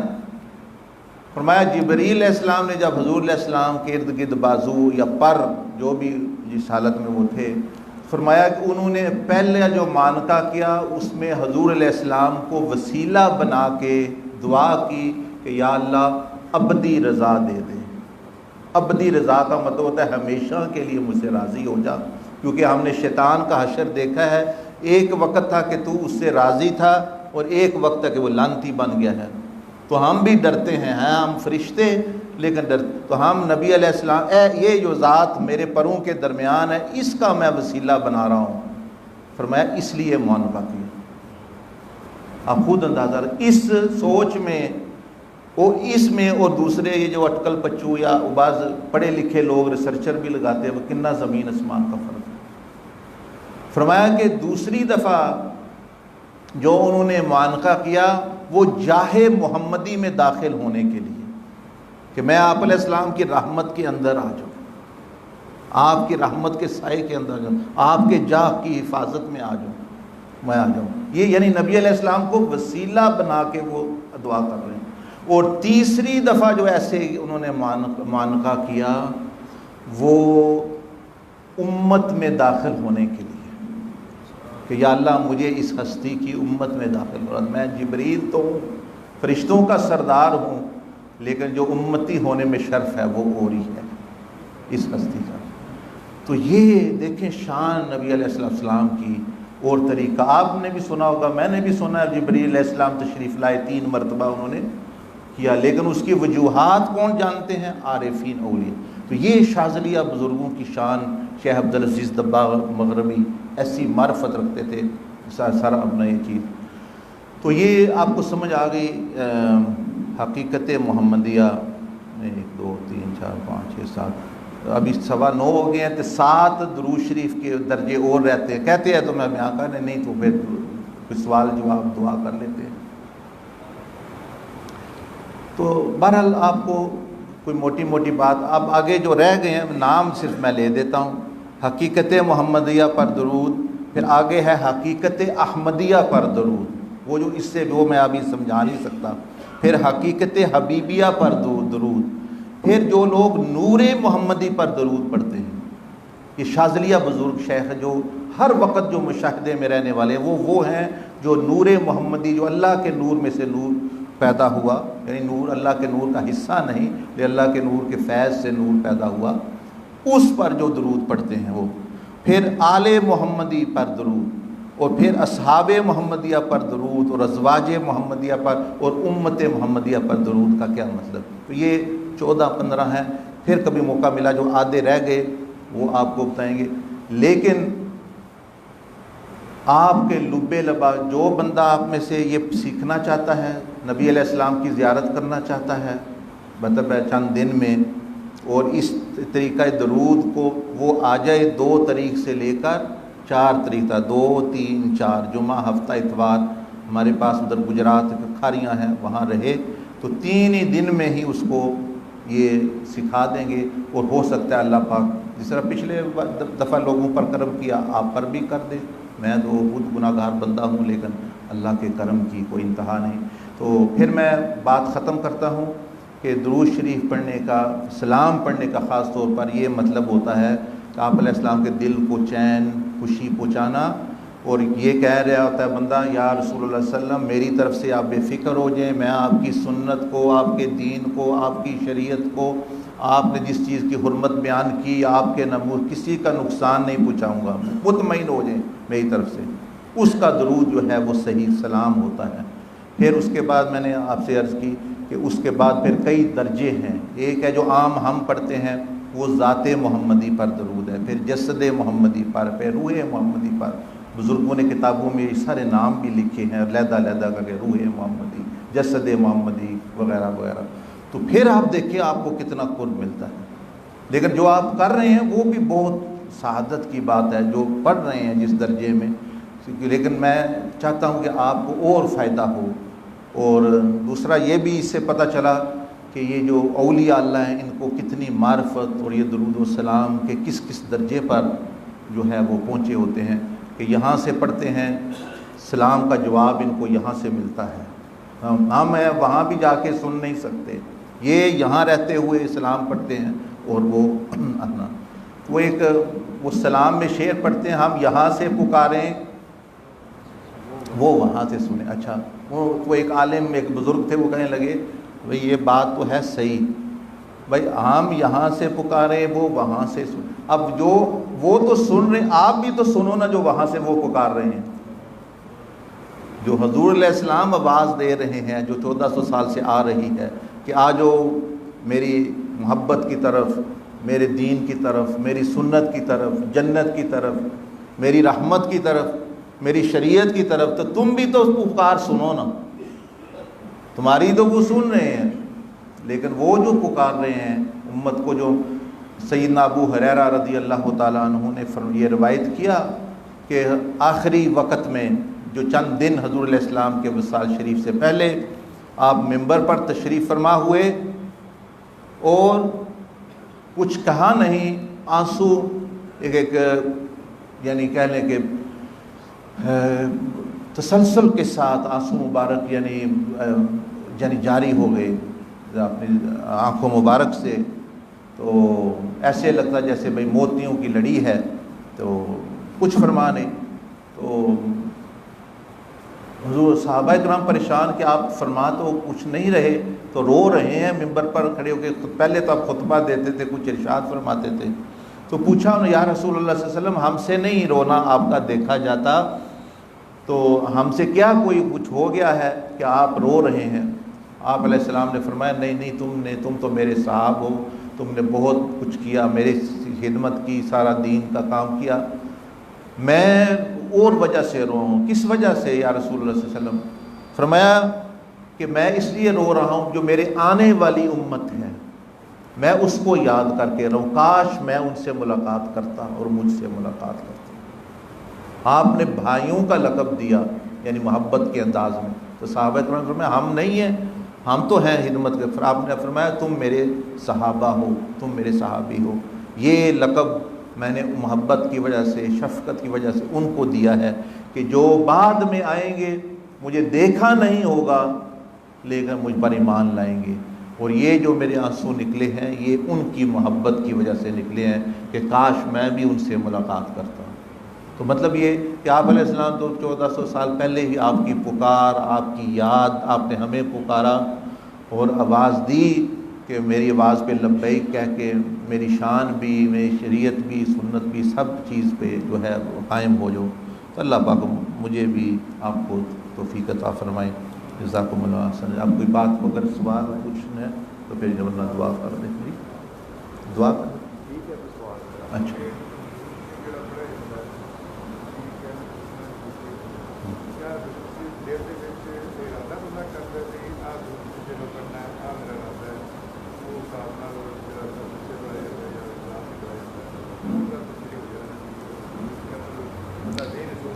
جی جی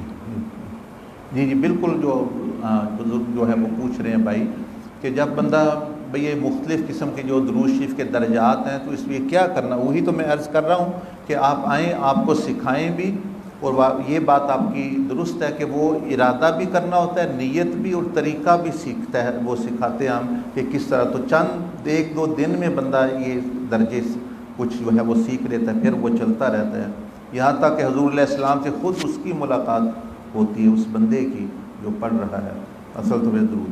تو یہ آپ نے صحیح فرمایا کہ یعنی وہ ارادہ کرے نفس پر جو ہے لیکن اس سے پہلے آپ نے نفس کو بھی پاک بنائے، کچھ قلب اطہر پڑھ رہا ہے تو اپنے قلب کو بھی پاک کیا ہو، اور پھر اس نیت سے پڑھے کہ میں حضور علیہ السلام کے دل کو خوشی اور سکون اور چین پہنچانا چاہتا ہوں، اور یہ چیز بالکل۔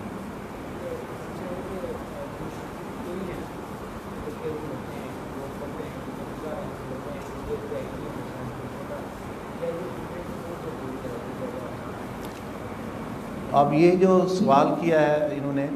وہ فرما رہے ہیں تاکہ آپ کو سوال کی بھی سمجھ آئے، وہ فرما رہے ہیں درود شریف تو بہت ہیں، درود ابراہیمی ہے، درود اور بھی بزرگوں نے لکھے بہت ساری چیز، تو بھائی کون سا درود شریف جو ہے وہ پڑھا جائے زیادہ جو ہے، اب ظاہر جو بھی پڑھیں صحیح طریقے سے پڑھیں، حضور علیہ السلام کی محبت دل میں ہو، محبت دل میں ہو تو زبان خاموش بھی ہو تو وہ درود ہی ہے، تو وہ بھی درود ہی ہوتا ہے۔ لیکن جو بھی بندہ پڑھے جس کے ذریعے بندے کو اللہ ان کا قرب مل گیا وہ اس کے لیے افضل ہے، لیکن کیونکہ انہوں نے سوال کیا ہے تو اس سوال کا کچھ نہ کچھ جواب تو پھر دینا ہی چاہیے، ورنہ تو وہ کچھ نہ کچھ دے دیتے ہیں، ورنہ میں تو سارے ہی درود افضل ہیں، دل نہیں چاہتا بھئی یہ کہنا یہ اچھا۔ سب سے بڑی کتاب تو وہ کون سے شہر میں دفن ہے درود شریف کی جو لکھی ہوئی ہے، حضرت عبد الرحمن چھوروی رحمۃ اللہ علیہ، ہاں، جنہوں نے 30 جلدوں میں درود لکھا ہے، 30 جلدوں، پوری دنیا میں۔ آپ کو فخر ہونا چاہیے کہ پاکستان کی ایک ہستی نے پوری دنیا میں جو سب سے بڑی درود شریف کی کتاب ہے وہ شیخ عبد الرحمن چھوروی رحمۃ اللہ علیہ نے دی ہے۔ اور میں آپ کو ایک مشورہ بھی دے دوں، آپ مانیں پھر بھی خوشی کی بات ہے، بھلا ہو، نہ مانیں پھر بھی بھلا ہو، جو ہمارے تو بزرگوں نے یہی طریقہ بتایا ہوا ہے۔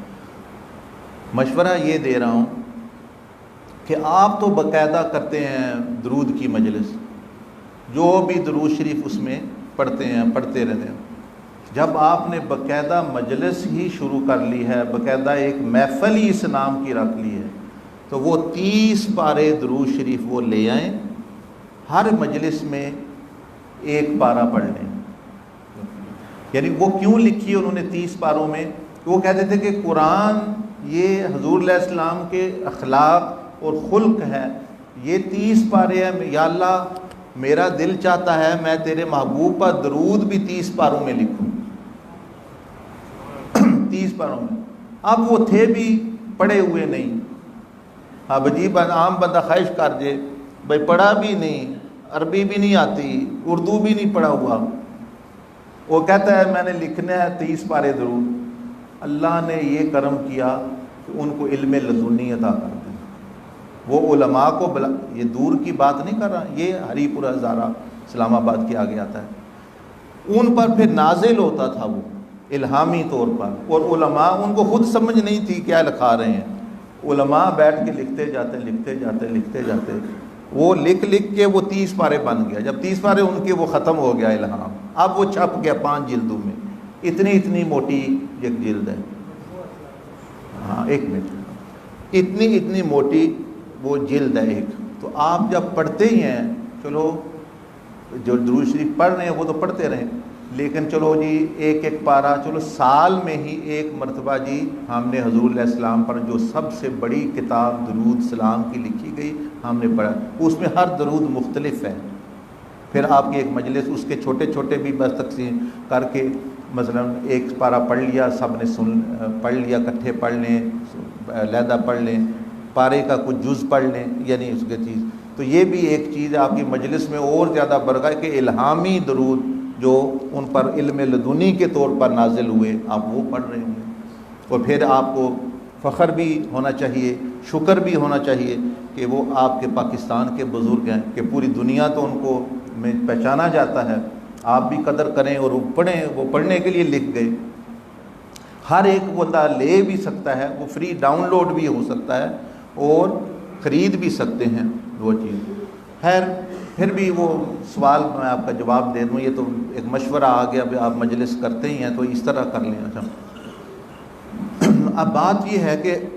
ویسے تو ظاہری نصوص پر جائیں تو درود ابراہیمی کہتے ہیں درودوں کا تاج ہے، درودوں کا جو ہے سردار ہے، کیونکہ یہ نبی علیہ السلام نے خود فرمایا ہوا ہے۔ لیکن اب آپ کو ایک اور بات بتا دیں، بات بڑی سننے والی ہے، عجیب تھا۔ شیخ عبدالعزیز دباغ امی بزرگ ہیں، یعنی وہ بھی شیخ عبد الرحمن چھور بھی رحمۃ اللہ علیہ جس طرح امی تھے، یہ امی بزرگ تھے۔ امیوں کا مطلب یہ ہوتا ہے یہ ہستیاں نبی علیہ السلام سے روز ملتی ہیں،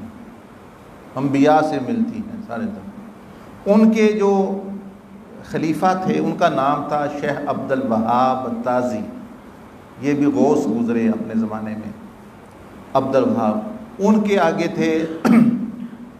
شیخ احمد ابن ادریس، احمد ابن ادریس رحمۃ اللہ علیہ۔ ان کی جب نبی علیہ السلام سے ملاقات ہوئی بیداری میں، وہ خود لکھ گئے اپنے واقعات میں، تو اور حضرت خضر، حضرت خواجہ سیدنا احمد خضر جو بزرگ رحمۃ اللہ علیہ، جو شیخ عبدالعزیز دباغ کے مرشد ہیں، ویسے تو وہ بزرگ ہیں، سب لوگ جانتے ہیں ان کو، لیکن وہ مرشد ان کے شیخ بھی ہیں، ان سے انہوں نے فیض اٹھایا۔ وہ اور نبی علیہ السلام ان کو ملتے ہیں، سیدنا احمد ابن ادریس کو، اور حضور ان کے شیخ پردہ فرما کے پہلے تھے، تو آپ علیہ السلام نے فرمایا حضرت خضر کو کہ میرے بیٹے احمد کو، وہ سید بھی تھے، ایسا کلمہ، ایسا ذکر تلقین کرو جو سارے ذکروں کا مجموعہ ہو، اور ایسا درود تلقین کرو جو سارے درودوں کا مجموعہ ہو، اور ایسا استغفار کا ذکر بتاؤ جو سارے استغفاروں کا مجموعہ۔ کہتے ہیں کہ سیدنا خضر رضی اللہ عنہ خاموش ہو گئے، انہوں نے یا رسول اللہ صلی اللہ علیہ وسلم میرے علم میں تو یہ ہے نہیں، میں کہاں آتا۔ آپ نے فرمایا اچھا پھر پڑھو، پھر لکھو۔ وہ پھر حضرت خضر کو بتاتے، حضرت خضر شیخ احمد کو بتاتے بن ادریس کو، اور وہ درود شریف میں جو آپ نے پوچھا ہے وہ اگر پڑھ لیا جائے تو، کیونکہ وہ یہ اس میں یہ اتنی بات آ گئی کہ نبی علیہ السلام فرمایا تمام درود جو ہے اس میں یعنی یہ مجموعہ اور برکت ہے، اور تمام ذکروں کا مجموعہ اور تمام استغفار کی دعاؤں کا مجموعہ، وہ بڑا نہیں ہے، 3-4 لائنوں کا درود شریف ہے، تو وہ میرے پاس ہے لکھا ہوا، یہ سلسلے کا ہے شاذلیہ سلسلے کا، وہ آپ کو ایک وہ بھی بتا دی بات آپ کو، دوسرا آپ کو بتا دیا وہ جو صلوات اور رسول مجموعہ جو 30 پاروں کا ہے، آپ نے جب مجلس ہی اس لیے قائم کی ہے تو پھر اس میں اسی کو وظیفہ بنائیں کہ جیسے قرآن کو خوانی ہو تو قرآن پڑھا جائے، جب درود کی مجلس ہو تو پھر اس میں وہ کھول کے ہر بندہ پڑھے، اس میں اور برکتیں آ جائیں گی، رحمتیں آ جائیں گی۔ اور یہ بھی میں نبی علیہ السلام پر درود اور ذکروں کا جو مجموعہ ہے اور استغفار ان کو دے جاؤں گا، وہ بھی آپ شامل کرنا چاہیے۔ ابتدا میں سارے مل کے وہ پڑھ لیں، وہ بعد میں ایک سال میں ایک مرتبہ وہ ختم بھی ہو جائے، تھوڑا تھوڑا پڑھتے رہیں، ایک ختم بڑا کر لیں، مثلا میلاد شریف میں وہ درود شریف کا ختم ہو جائے گا۔ ہاں، تو یہ چیز جی وہ لمبی بات ہو جائے گی، پھر وہ وقت میں سارا لکھا ہوا میں دے جاؤں گا انشاءاللہ۔ ہاں انشاءاللہ ضرور۔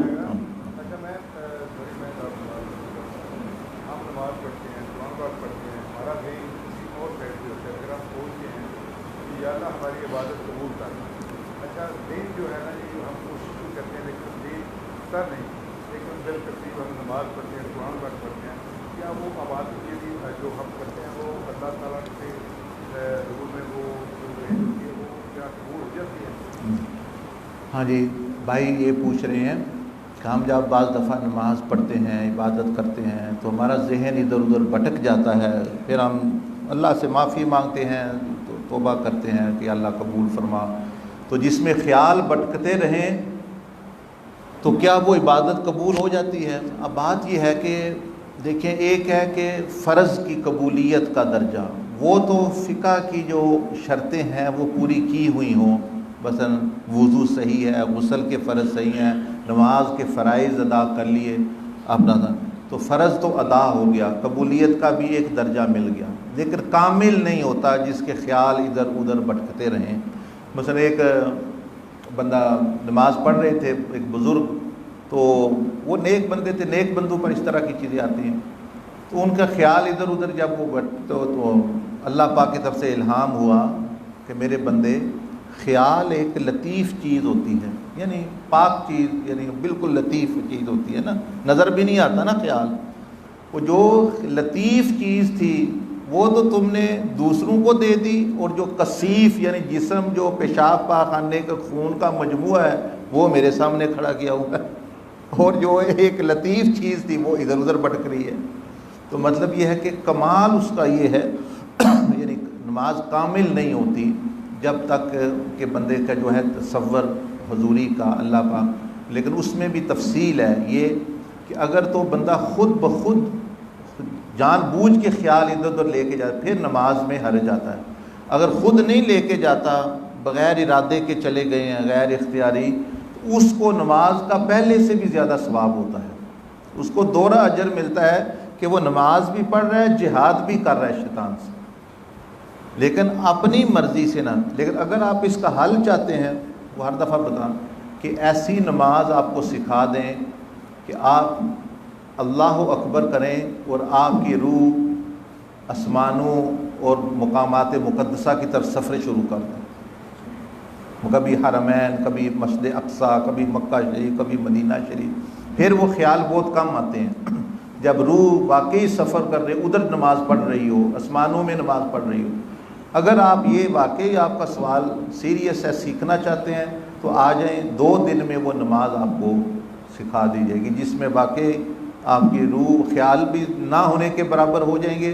اور روح بھی سفر کرے گی۔ یہ ویسے ہی نہیں بات کر رہا، ان سے پوچھ لیں، یہ ڈاکٹر صاحب نے دوسرے کئی لوگ سیکھ کے آئے ہیں پچھلی دفعہ، وہ 2 دن میں 3 دن میں۔ جی ہاں، ڈریس کا پتہ کر لیں، 2-3 دن نکال لیں، بس اتنی کی بات ہے انشاءاللہ۔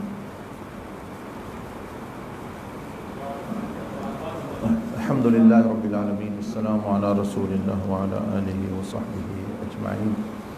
اللہم صلی وسلم وبارک علی سیدنا محمد وعلی آلہ وصحبہ صلاة تفتح لنا باب الرضا والتیسیر والعلم والحکم والخیرات وتغلق به عنا باب الشر والتعسیر والامراض والذنوب والجہل وتكون لنا بها وليا ونصيرا وهاديا وشافيا، يا نعم المولى يا نعم النصير۔ اللهم صل وسلم وبارك على سيدنا محمد وعلى آله وأصحابه في كل لمحة ونفس عدد ما وسعه علمه. اللهم صل وسلم وبارك على سيدنا محمد وعلى آله وصحبه صلاة وسلاما تنجينا بها من جميع الأهوال والآفات وتقضي لنا بها جميع الحاجات وتطهرنا بها من جميع السيئات وترفعنا بها أعلى الدرجات وتبلغنا بأقصى الغايات من جميع الخيرات في الحياة وبعد الممات إنك على كل شيء قدير.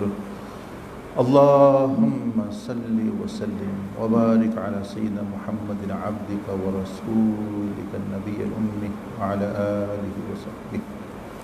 اللهم يا رب بجاه سيدنا محمد بن عبد الله صلى الله عليه وآله وسلم اجمع بيننا وبين سيدنا محمد بن عبد الله صلى الله عليه وسلم في الدنيا قبل الآخرة. اللهم صل على سيدنا محمد حتى يبقى من صلاتك شيء وبارك على سيدنا محمد حتى لا يبقى من بركاتك شيء وسلم على سيدنا محمد في يا رب صل وسلم دائما أبدا على حبيبك خير الخلق كلهم وصلى الله تعالى على خير خلقه ونور عرشه ووسيلة خلقه سيدنا ونبينا محمد وعلى آله وصحبه أجمعين آمين برحمتك. میزبان کی والدہ کے حوالے سے عرض کی میزبان کی والدہ کے حوالے سے مصدق صاحب ٹھیک ہے جی. ہاں جی ہاں دعا کر لیں. وہ مغفرت کی دعا فرما رہے ہیں, کچھ لوگ بیمار ہیں, ان کے لیے دعا دیں. الحمدللہ رب العالمین والسلام علی رسول اللہ وعلی آلہ وصحبہ اجمعین. یا رب العالمین, جو لوگ بیمار ہیں, علیل ہیں, کسی بھی طرح کی نفسانی جسمانی روحانی بیماری, یہ سب کو شفا عطا فرما. اور جن نے یہ انتظام انصرام کیا ہے والدہ کو سال ثواب کے لیے مصدق بھائی نے, یا اللہ ان کی والدہ کو اس مجلس کا پورا پورا اجر و ثواب, اور ان کی قبر کو بقاع نور جنت کے باغوں میں سے ایک باغ بنا. نبی علیہ السلام کے وسیلہ اور درود شریف کے وسیلہ سے ان کی تمام منزلیں صاف فرما. جتنے حاضرین ہیں ان میں سے جو ان کے آباء و اجداد امہات وفات پا گئے ایمان کی حالت میں, حضرت آدم علیہ السلام تک تمام کے درجات بلند فرما. جو گناہ گار ہیں ان کی مغفرت فرما. یا ہمیں بھی موت کی اپنے ملاقات کی تیاری کی توفیق عطا فرما. نبی علیہ السلام کی سچی محبت اور معرفت اور ادب اور عشق نصیب فرما. ان کی درود شریف کی محفل کو مجلس کو برکتیں نصیب فرما. اس میں جو لوگ آئیں ان کی مشکلات دور ہوں, جو لوگ آئیں ان کی دعائیں مقبول ہوں, اور یا ارحم الراحمین ان کو بڑھ چڑھ کر اللہ سے اعلیٰ اس کام کو کرنے کی توفیق عطا فرما. اور جو انتظام انصرام کریں ان کو جزائے خیر بہترین جزا نصیب فرما. سبحان ربک رب العزت عما یصفون وسلام علی المرسلین والحمد للہ رب العالمین. ماشاء اللہ, بہت شکریہ جی.